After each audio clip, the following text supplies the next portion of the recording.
unidad de médicos del ejército está realizando prácticas, pero no porque vaya a estallar la guerra, sino por los brotes de virus. Es una batalla en la que darse la mano puede ser más letal que sortear las balas. ¡Todo listo! Donde el número de adversarios es de billones. Donde nada es constante, pero todo cuenta. Los virus son algo que está al borde de la vida. No sentimos su sabor, ni su olor, ni su forma, pero ahí están. En el aire, en el agua, en toda cosa viviente en el planeta. El pequeño asesino. Son la forma de vida más pequeña y más simple en la Tierra. Aún así, saben cómo entrar en nuestro organismo y en nuestras células, engañando las defensas de inmunidad. Los virus son viejos. Hay quien piensa que son más viejos que cualquier otra forma de vida. Y son pacientes. Sin células vivas que invadir, esperan en forma cristalina en algún lugar entre la vida y la muerte. Algunos esperan por siglos. Su único fin es reproducirse. Los virus son voluntad pura. Los virus, cuando están en el ambiente, son básicamente piezas de información genética envueltos en una capa de proteína o alguna otra forma de protección. Son vulnerables a los elementos en general y solo esperan por la siguiente cosa viviente en la que puedan crecer para penetrarla, para así infectarla y propagarse ellos mismos. Es la forma de vida que no puede subsistir. No tiene la maquinaria con la cual vivir. Solo pueden hacerlo entrando y utilizando otra célula para ese propósito. Y cuando usas células humanas para ese propósito, acabamos siendo los perdedores. Las enfermedades por virus son una fuerza tan potente en la historia del hombre como la guerra y los desastres naturales. La influenza. Los italianos del siglo XV la llamaban así porque pensaban que la causaba la influencia de estrellas y planetas. La viruela se conoció por primera vez hace 3000 años en la literatura china. Ahora ya está extinta. Hay 7 diferentes clases de herpes. La varicela es una de ellas. Es muy probable que tenga usted herpes en este momento. El kuru solo aparece en las tribus caníbales de Nueva Guinea y se transmite consumiendo sesos humanos. Todos los resfriados que adquiere pueden parecerle iguales, pero no lo son. Hay cientos de virus de resfriado diferentes. En el transcurso de su vida le atacarán cuando menos 50 de ellos. Y la lista continúa desde el resfriado común hasta el mortal SIDA. Los virus son causa de mucho sufrimiento. Están los virus que pescamos en la oficina, en la guardería y lo que los chicos traen a casa de la escuela que causan menor daño. No diagnosticamos virus específicamente, así que a menudo pasan y no les damos la clase de atención que debiéramos. Los virus siempre han sido difíciles de identificar. Los microscopios más poderosos solo podían aumentar 2000 veces los objetos. Revelaban un mundo acuático de bacterias y criaturas unicelulares que se mueven, comen y se multiplican. Lo que no se podía ver es el fantasma que destruye las células con una eficiencia pasmosa.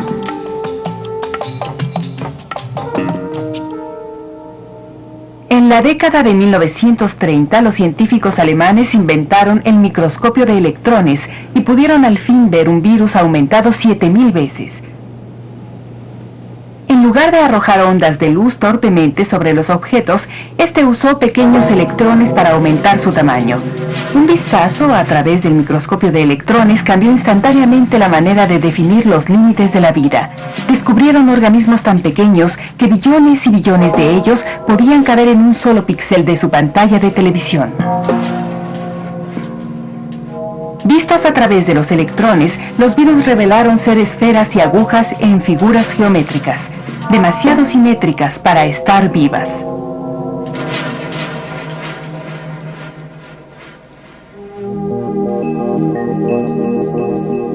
En las pantallas de las computadoras actuales, los virus se ven como adornos en árboles de Navidad de Marte.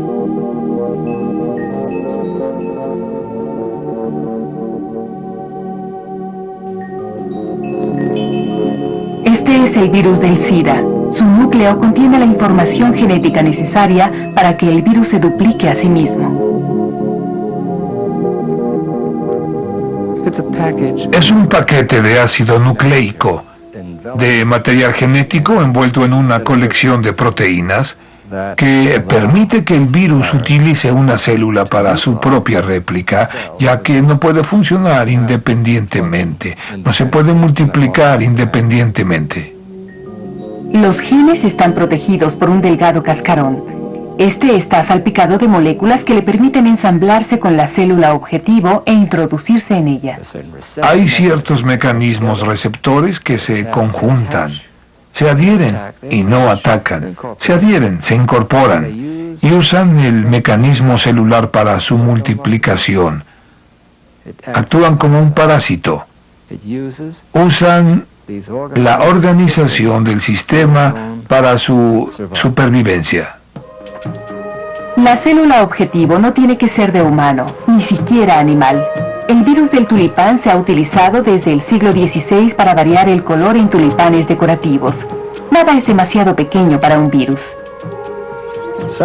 Y los naturalistas observan una pulga, con pulgas más pequeñas que hacen presa de ella, y estas últimas con pulgas más pequeñas que les pican y así proceden hasta el infinito, infinito, infinito. Sí, hasta los gérmenes tienen gérmenes.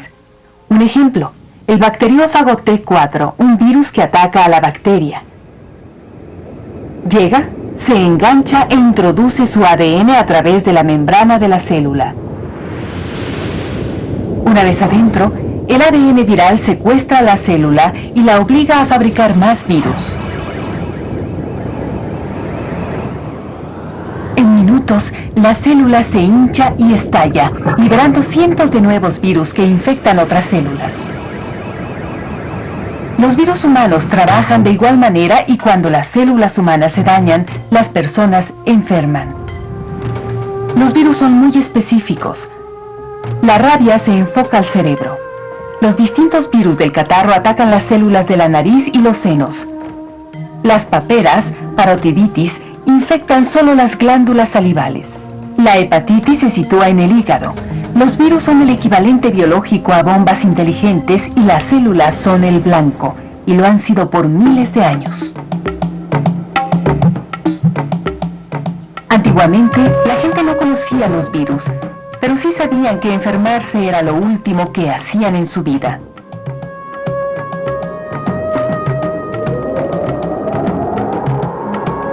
¿De dónde procedían estas enfermedades? ¿De la ira de los dioses, quizás? ¿Premoniciones? ¿Brujería? La gran plaga roja que atacó durante las guerras del Peloponeso en el siglo V a.C. pudo haber sido el tifo o fiebre escarlata, o pudo haber sido el sarampión. La viruela fue la pesadilla de la Edad Media. Mató a muchos y dejó a los sobrevivientes permanentemente desfigurados. Cuando los arqueólogos del siglo XX abrieron las tumbas egipcias, encontraron referencias de lo que pudo haber sido la poliomielitis. Pero las enfermedades del pasado estaban limitadas en tiempo y espacio. El mundo no ha experimentado aún epidemias virales a escala global.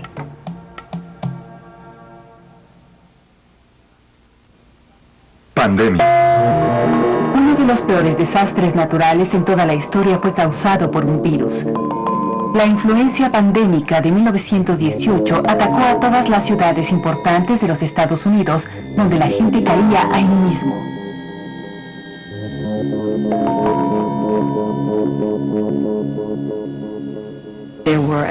Hubo cuando menos 20 millones de personas que murieron en todo el planeta. Es probablemente la peor pandemia que el mundo haya conocido. Fueron más las personas muertas por la influenza que por la Primera Guerra Mundial. El problema en sí fue la guerra. Si no hubiera habido guerra, esa cepa hubiera podido aislarse. Pero cuando los aliados se reunieron en el norte de Francia para cambiar fuego con el enemigo, también cambiaron una cepa mortal de la gripe, y así comenzó. Y así partió de Francia a los Estados Unidos y se esparció desde Boston. En el fuerte Devils, en Massachusetts, un solo caso de gripe se convirtió en más de 6.000 casos entre el 1 y el 18 de septiembre. Solo le tomó 17 días. India perdió casi el 4% de su población. Alaska, el 8%. En los mares del sur, el promedio llegó al 20%. La gente entró absolutamente en pánico porque alguien podía estar jugando cartas una noche y podía amanecer muerto al día siguiente. Hacían toda clase de cosas. Se ponían tapabocas y de hecho en la policía todos llevaban tapabocas. Cargaban encima bolsitas de ajo y cebolla. Cualquier cosa que pensaban les protegería de la influenza. No tenían idea de que dejaban expuesto precisamente el lugar por donde entra al cuerpo la influenza, la nariz. No se sabía nada para poder combatirla. Y esto es algo que empezó a emerger precisamente en 1930, 1940 y 1950. En ese tiempo ya había suficiente conocimiento y experiencia y el desarrollo de técnicas para hacer posible el avance. Nunca antes en la historia pudieron los médicos hacer tanto por preservar la salud como lo hacen ahora. Y casi en todas las fases de la medicina ha comenzado el desfile de avances que beneficiarán a incontables millones de personas. Las vacunas se convirtieron en la quimera del científico. Prometían liberar al mundo de las enfermedades víricas. Curiosamente, la palabra vacuna proviene de una enfermedad vacuna llamada vaccinia. En el siglo XVIII, la belleza de las lecheras era solo un cliché. Parecía que solo ellas se salvaban de la viruela. Un médico rural inglés de nombre Edward Jenner observó que un sorprendente número de lecheras contraían una enfermedad benigna parecida al sarampión que se llamaba vacuna, oficialmente conocida como vaccinia. Jenner extrajo el virus de las ampollas de un niño infectado, su propio hijo pequeño. Después, inoculó al niño con virus vivo de viruela. Fue extremadamente arriesgado, pero funcionó. La inyección inicial de vacuna causó una enfermedad ligera, pero fue suficiente para que su organismo creara la inmunidad para ambas enfermedades. Hemos desarrollado nuestros propios mecanismos de defensa a través de los años. Sabemos que este es el sistema inmune, el cual es un complejo sistema que contiene muy diferentes clases de células y funciones, cuyo principal propósito en mucho es reconocer qué es lo que sucede e intentar abortarlo. El sistema inmune tiene 3 funciones principales, mismas que en este momento están trabajando en su organismo. Reconocimiento. Los anticuerpos son proteínas que se pegan a la superficie del virus, flagelándolo hasta que muere. Destrucción. Las células blancas del organismo acuden a destruir las células infectadas por el virus. Memoria. Una vez que hemos sido infectados por un virus, las células de memoria lo reconocerán inmediatamente si vuelve a entrar al cuerpo. Por eso son tan efectivas las vacunas. El organismo recuerda muy bien al virus falso y puede protegernos cuando el virus real intenta entrar. Una de las formas más comunes para hacer una vacuna es cultivarla en un ambiente no natural.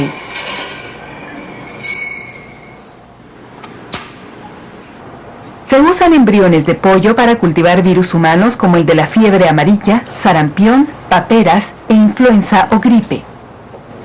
La influenza ha sido cultivada en huevos durante muchos años. Es la manera estándar de producir un virus. También se cultiva en tejidos y se desarrolla muy bien en cultivos de tejido, pero no se puede producir suficiente cultivo de tejido para cubrir las grandes dosis que se requieren para uso industrial.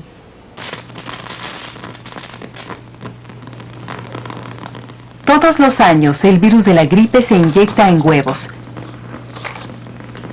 Tras varias transferencias de un huevo a otro, el virus se adapta mejor a desarrollarse en células de pollo que en las humanas.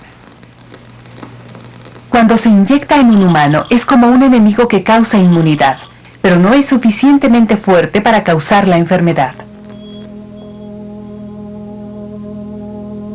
El virus de la influenza ha logrado evadir el sistema inmune mediante la mutación. Cambia su forma, a veces solo cambia ligeramente. Otros años el cambio es radical y quedamos indefensos. A veces podemos obtener inmunidad parcial, lo que nos dará alguna protección, pero cuando tenemos lo que llamamos cambio, es usualmente lo que ocurre cuando hay importantes epidemias. El sistema inmune no reconoce la influenza. No tiene semejanza alguna con los anticuerpos que hemos visto antes. Esta biblioteca congelada es la colección de cepas de influenza que el Dr. Herblocker ha desarrollado a través de los años. Estos virus no están muertos, sino inactivos. Cada tubo representa un año diferente, una cepa diferente. Si las descongelara y aspirara a la variedad de 1980, probablemente se enfermaría. Algunas de las variaciones de la influenza son mutaciones espontáneas. Hay otras epidemias que se relacionan con patos y cerdos. O influenza de Hong Kong o asiática, dado que a menudo provienen de países donde la gente vive muy cerca de los animales que crían. La influenza tiene la ventaja de cruzarse de una especie a la siguiente. Cada vez que esto sucede, la cepa cambia. Tenemos los patos que nadan en el agua y tenemos los cerdos que beben esa agua. Los patos supuestamente son los vehículos transmisores. Tenemos pues los genes de las aves, de los patos, que se mezclan con los genes de la influenza de los cerdos. Así obtenemos una nueva cepa. Y esto significa una gran cantidad de trabajo para los científicos en la Organización Mundial de la Salud y en los Centros para el Control de las Enfermedades en Atlanta. Todos los años, la carrera es contra el tiempo. Laboratorio de Investigación de Influenza de la CCE. La información se reúne de todos los centros de investigación de la gripe en todo el mundo y se usa para predecir qué nueva cepa viene en camino. Una vez determinada esta, se desarrolla una nueva vacuna, con esperanza de llegar a tiempo.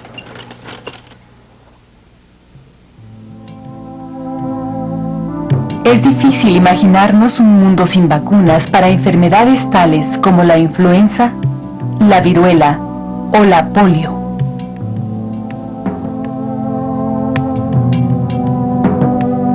En la primera mitad de este siglo, la gente entró en pánico cuando los niños cayeron víctimas de fiebre y dolor muscular. Podía ser que no fuera nada, o podía ser que el niño pasara el resto de sus días en un cilindro presurizado que todo el mundo llamaba el pulmón de acero.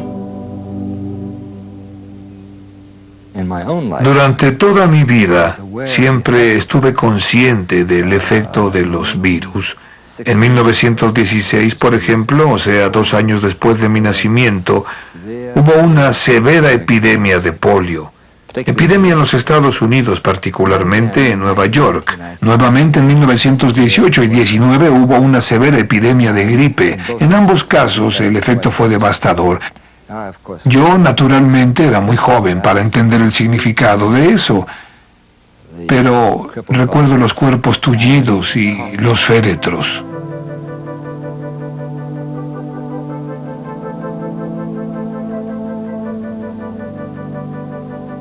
Nadie sabía por qué la polio causaba parálisis o la muerte, y mucho menos que podía transmitirse por agua, comida o saliva contaminadas. Los remedios caseros y los preventivos nacieron de la desesperación. Cuando la polio atacó a Franklin Roosevelt, después de haber nadado en un lago muy frío, la gente especuló que el agua fría había sido la causa. A finales de los 40, un joven, Jonas Salk, estaba a punto de convertirse en el héroe de todos los padres del mundo. Mi vida entera ha estado dedicada a la física. Es la manera en que elegí practicar la medicina. Y este es el patrón de toda mi vida. Intentar, ya sea prevenir la enfermedad, o sanar, o curar de alguna manera. Su descubrimiento llegó cuando los científicos de Harvard encontraron la forma de cultivar el virus de la polio en cantidades. Salk tenía la materia prima que necesitaba para hacer la vacuna. Mi forma de afrontar esto fue inmunizar contra una enfermedad viral sin experimentar infección. Hasta entonces se sabía que había que experimentar la infección, como en casos de viruela o rabia, con una forma atenuada del virus. En su laboratorio de la Universidad de Pittsburgh, Salk mató al virus de la polio con formaldehído para evitar que provocase la enfermedad. En 1955, después de probarla en sí mismo, empezó a inocular a los niños. El virus muerto alertó su sistema inmune sin enfermarlos. Fue considerada la noticia más grandiosa en la historia de la medicina. Solo en los Estados Unidos, 2 generaciones han crecido ya sin saber de la angustia de esta enfermedad. Todo salió en un día de trabajo. Como dicen ustedes, fue apreciado, especialmente por los padres, para quienes desapareció el temor. Los estragos del rotavirus. Hoy hay nuevos cruzados que luchan para derribar al más pequeño de los dragones que medra en el mundo de la pobreza, el rotavirus. Un pequeño microbio en el agua que mata a más de 5 millones de niños al año. 5 millones, principalmente en países subdesarrollados. Estamos en el campo de batalla de la guerra contra el rotavirus, una aldea en el centro de Brasil que se llama Terra Firma, pero que está precariamente construida sobre el río Guama. El río Guama lleva la única agua corriente que hay aquí. Es el sistema de drenaje local. Lamentablemente, también es la fuente local de agua. El rotavirus ataca el recubrimiento del intestino delgado. Como si el organismo tratara de eliminar el factor irritante, el niño desarrolla una fuerte diarrea. Y cada vez que un niño infectado utiliza el río para defecar, el virus queda libre para ser ingerido por otro anfitrión. Y así es como se completa el ciclo. El doctor Alexander Linares y su equipo del Instituto Evandro Chagas en Brasil, en colaboración con la Organización Mundial de la Salud, están aislando el rotavirus y tratan de ayudar a las jóvenes madres a combatir la enfermedad. Sin embargo, el combustible para hervir agua es escaso. La higiene es difícil en las barriadas del trópico. El virus es tan estable que con la transmisión de humano a humano se perpetúa en la comunidad. Sabemos que mejorar las condiciones de sanidad y de higiene es muy importante, pero no es suficiente para poder controlar el rotavirus y la diarrea. Es necesario tener una vacuna efectiva. Los investigadores observan la salud de los niños y hacen pruebas de sangre para estudiar el desarrollo de sus anticuerpos contra el virus. Llevan a cabo pruebas de campo evaluando la eficiencia de una vacuna candidato. Esta vacuna, si es aprobada, tiene potencial para salvar 800.000 vidas jóvenes al año. Se requeriría de una inmunización masiva, pero ese es un aspecto donde la Organización Mundial de la Salud tiene amplia experiencia. En 1967 decidieron matar una enfermedad, la viruela. Nunca habíamos podido llevar una enfermedad a su extinción. La viruela fue la primera por la que finalmente el mundo se reunió y decidió que si íbamos a causar que ciertas especies se extinguieran, habríamos de hacerlo con un buen propósito como cambio. Se enviaron a Somalia varios equipos internacionales de médicos y enfermeras que tocaron de puerta en busca del último caso de viruela. Fue absolutamente asombroso ver la manera en que lo hicieron. Mandaron grupos, unidades de doctores, de enfermeras, que fueron alrededor del mundo, a los desiertos, a las sierras, a todos y cada uno de los países del mundo, y vacunaron a toda la gente. El virus de la viruela solo se desarrolla en el ser humano. Las vacunas impidieron que se extendiera a nuevos anfitriones. Por ello, cuando se recuperó la última víctima, la cadena de transmisión se rompió para siempre. La enfermedad de la viruela desapareció de la Tierra en 1978, pero el virus de la viruela todavía sigue rondando. Estos desolados pasillos conducen a lo que pudiera ser su última morada. En el mundo solo quedan 2 colecciones. Una se guarda en Moscú y la otra aquí en el Centro para el Control de las Enfermedades en Atlanta.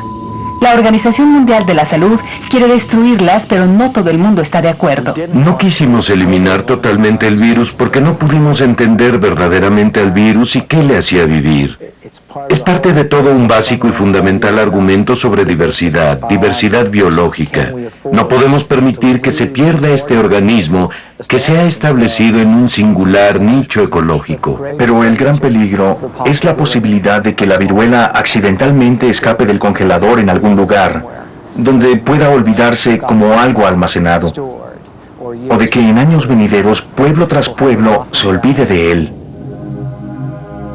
La idea de que la vacuna se escape y se disemine infectando a la población pudiera parecer como ciencia ficción, pero ya ha sucedido, hace cientos de años.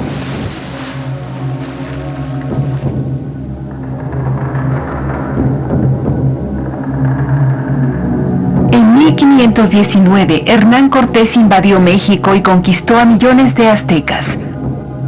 Lo hizo con menos de 600 hombres, unos cuantos caballos, rifles primitivos y con una arma que no sabía que tenía, un virus desconocido en el Nuevo Mundo. Los aztecas y su sistema inmune estaban indefensos. Entre los pocos entornos naturales que quedan en el planeta, algunos cambian con más rapidez que las selvas tropicales.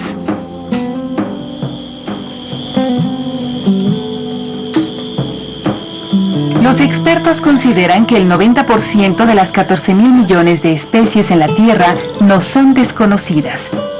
Y todas esas plantas y animales desconocidos pueden albergar virus desconocidos. A eso nos enfrentamos cuando destruimos la selva tropical.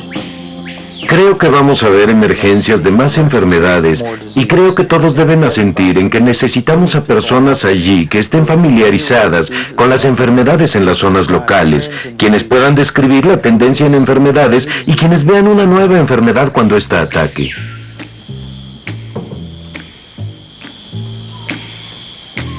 Everybody's got the fever, that is something you all know.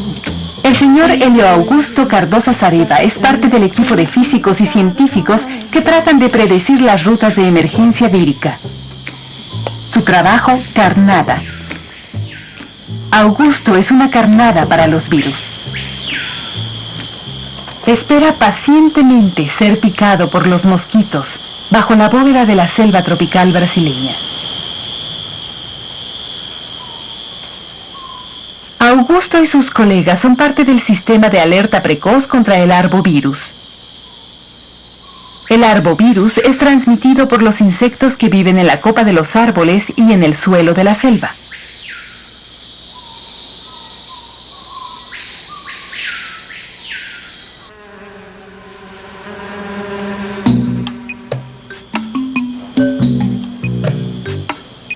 Los insectos aparentemente no encuentran nada curioso en un hombre medio desnudo subido a un árbol a 18 metros del suelo, pero no tardan en descubrir que no existe aquello de comida gratis.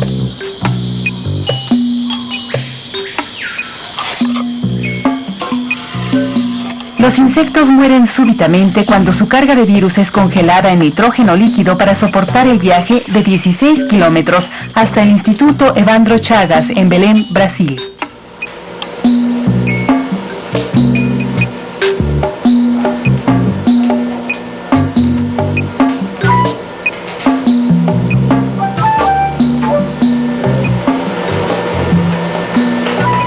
Una vez en el laboratorio, los investigadores descongelan los insectos y los seleccionan bajo el microscopio.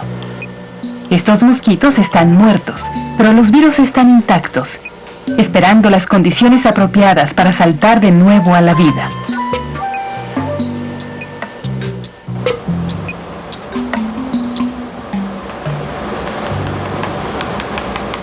En una fase del proyecto que da nuevo y rico sentido al término de la molienda diaria, los insectos son aplastados en un líquido.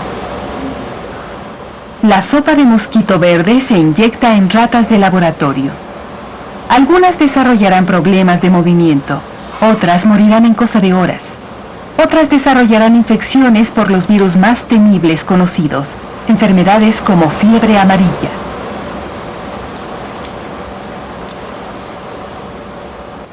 El instituto ha aislado 30 cepas de virus que causan enfermedades en los humanos.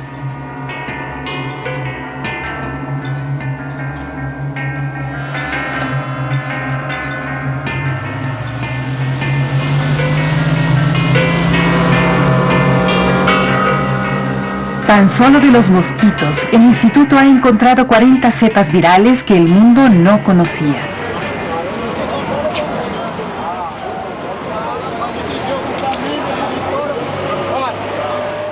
Una peculiaridad de nuestros tiempos es que los neumáticos usados son un gran negocio. Proceden de los países en desarrollo y son recubiertos o reciclados. Los neumáticos viejos albergan estanques de agua que son el lugar favorito de reproducción del mosquito tigre de Asia. El mosquito tigre de Asia es el anfitrión del virus que causa la fiebre del dengue. La gente que conoce la enfermedad la ha bautizado así por el extremo dolor que causa en músculos y coyunturas. La llaman fiebre rompehuesos. Este mosquito fue introducido desde Asia a los Estados Unidos en embarques de neumáticos usados alrededor de 1980 en Houston, Texas. Estos mismos embarques, similares embarques de neumáticos usados, también introdujeron el mismo mosquito asiático de su hogar en Asia a Brasil y a Sudáfrica. Los virus no viajan solamente a través de insectos. Durante la Guerra de Corea, miles de soldados se enfermaron de una extraña fiebre que después fue bautizada como el virus Hanta, por el río Hantan de Corea. Este virus causaba hemorragia, afección renal y después la muerte. Posteriormente fue localizado en la orina de ratones de campo que vivían en las parcelas de arroz. Una enfermedad similar apareció súbitamente en 1993 en el sudoeste de los Estados Unidos. Los detectives de la enfermedad del Centro para el Control de las Enfermedades de inmediato se refirieron al grupo de virus Hanta. También lo encontraron en los ratones. Una vez con la reserva, tuvimos la oportunidad de planear una estrategia específica para que la gente evitara ese tipo particular de roedores. Lo único que podemos hacer es evitar los roedores. Hasta el momento, seguimos vulnerables a los virus Hanta. No hay tratamiento efectivo y es prácticamente imposible predecir los brotes.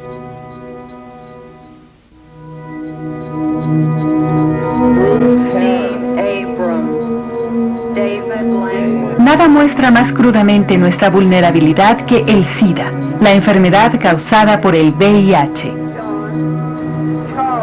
Es un virus cuya incesante marcha por el planeta continúa conformando la historia de este siglo.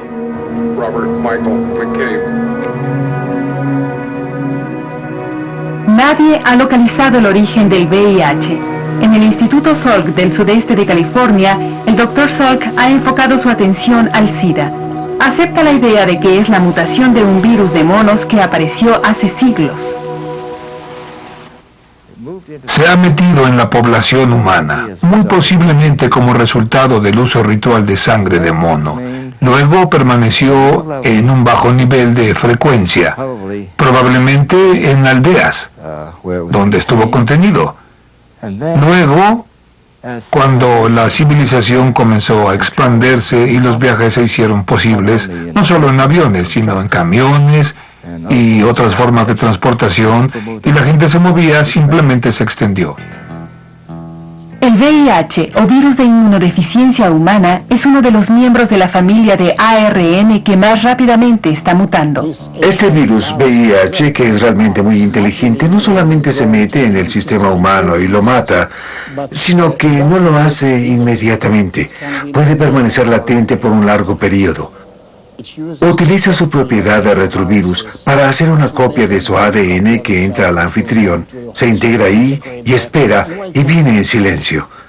Entonces la célula curante no puede hacer nada, solo ver la célula. Es una bonita célula. No puede ver que dentro está el invasor. El invasor está oculto. Así el hecho de que el virus puede estar oculto hace extremadamente difícil encontrarlo.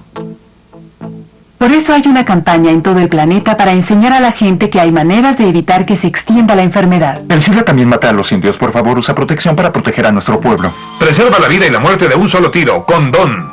Jenin se despertó sudando frío con algo que le retumbaba en el cerebro. ¿Quién está en su baño? Barry a su vez pensaba, ¿en qué baño me encuentro? Jenin recordaba haber ido a una fiesta. ¿Cómo me metí en esto? ¿Y sí? ¿Y sí? ¿Y si da el SIDA? Esta palabra de 4 letras te matará del susto. SIDA.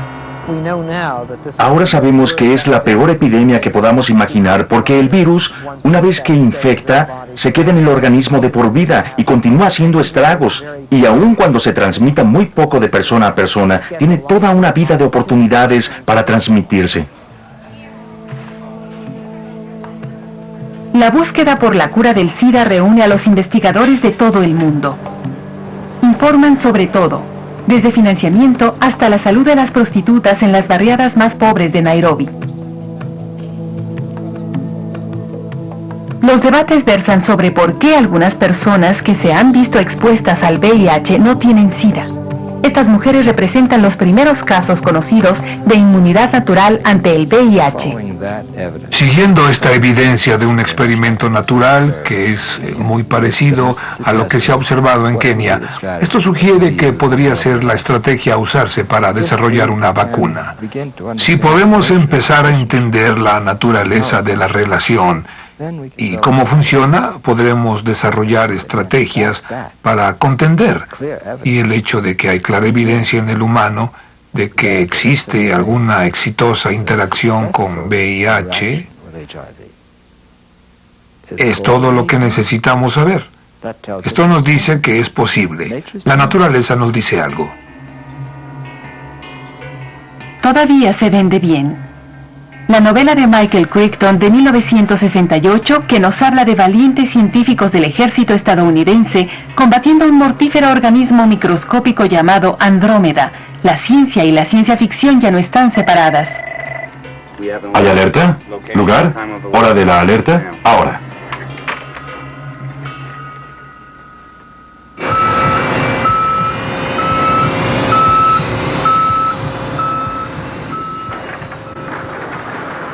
En el Fuerte Detrick, Maryland, una unidad médica de las Fuerzas Especiales del Ejército está en alerta las 24 horas. Si un soldado adquiere una enfermedad mortal, infecciosa, inidentificable o las tres cosas, estos médicos salen en el primer C-141 fuera de la base Andrews de la Fuerza Aérea. Con una precisión típicamente militar, se autodenominan USAMRIID, siglas en inglés del Instituto Médico Militar Estadounidense de Investigación de Enfermedades Infecciosas.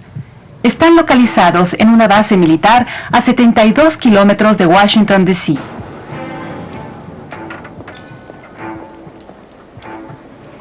Trabajando en instalaciones adaptadas para la investigación de guerra biológica, la unidad pudiera representar una avanzada en la guerra contra los virus emergentes. Están preparados para enfrentarse a las peores enfermedades del mundo, como el ébola o fiebre del mono verde. Relativamente nuevo e increíblemente mortífero, el ébola se identificó por primera vez en Sudán y Zaire durante 1976. En 1989 amenazó con infectar a una comunidad a unos 100 kilómetros de USAMRIID. Afortunadamente solo fue una amenaza, pero no siempre es el caso. Una persona que tenga la desgracia de contraer una enfermedad exótica, conocida o no, se encuentra rápidamente con los pies rumbo a Maryland. ¿Listos? ¿Todos listos? Estamos listos. 1, 2, 3. Bien. 2, 3. Bien. Es algo extraño. El paciente observando la acción primero desde adentro en un lugar aislado, desde una cápsula hermética a bordo de un avión de carga. El virus, la víctima y los médicos son remitidos a los cuartos de hospital sellados en el instituto.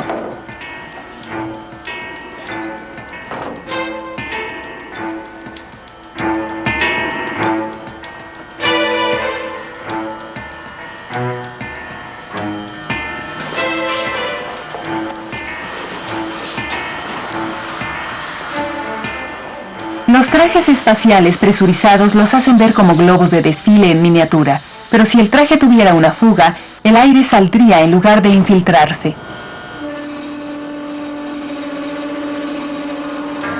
Los médicos pasan a través de duchas desinfectantes a un cuarto donde el aire es cuidadosamente filtrado. Los desperdicios viajan por el cemento en líneas forradas de drenaje que son esterilizadas.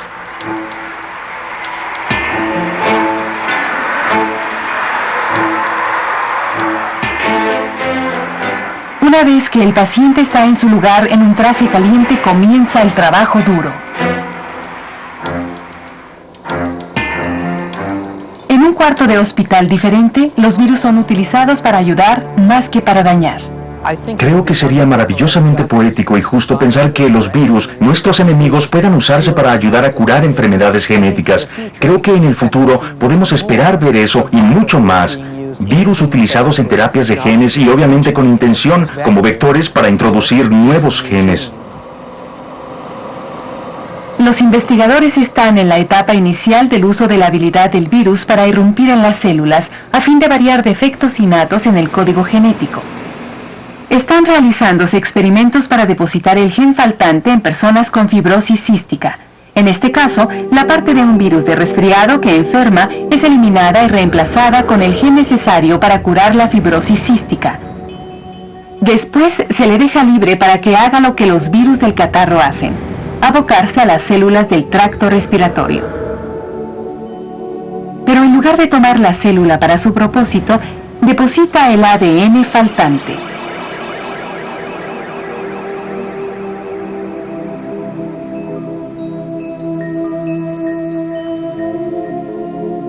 La relación entre virus y humanos continúa evolucionando. Igual que antes nos usaban a nosotros, ahora los usamos a ellos. Sin importar quién tiene el control, el enemigo más pequeño del humano no se va a escapar.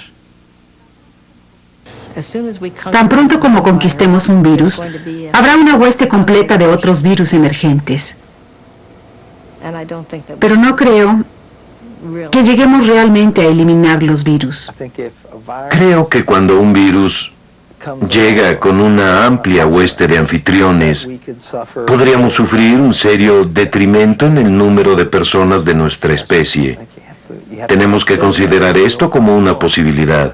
No quiero ser un profeta pesimista que diga qué va a pasar mañana, pero creo que el VIH debiera haber dado el toque de alarma.